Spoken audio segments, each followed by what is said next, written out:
নমস্কার, জয় মাতারা, জয় গুরু বামদেব। আমি জ্যোতিষগুরু দ্রোণাচার্য। দর্শক বন্ধু, আগামীকাল 14ই মার্চ শুক্রবার দোল পূর্ণিমা।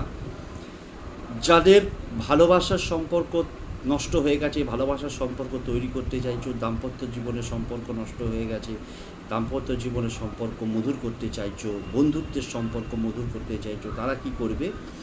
সকালবেলায় স্নান করে উঠে একটা লাল রঙের গোলাপ ফুল তুমি সংগ্রহ করে রাখবে।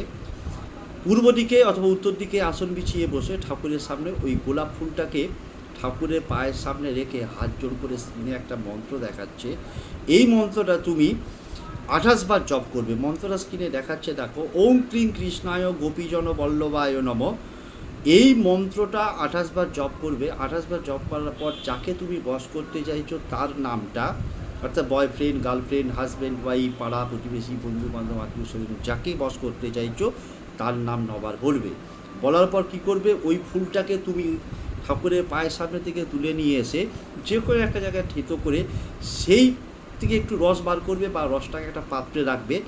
রেখে সেই রসটা ডান হাতের অনামিকা আঙুলো করে প্রথমে ঠাকুরের পায়ে দেবে, তারপর তোমার পায়ে দেবে। সেটা যদি বাড়ির কোনো সদস্য হয়ে থাকে তাহলে তার কপালে দেবে, না হলে সেইটাকে তুমি কী করবে, নিজের কপালেই তার নাম বলতে বলতে নিজের কপালে ধারণ করবে। দেখবে ভালোবাসার কোনো দিন অভাব হবে না তোমার জীবনে।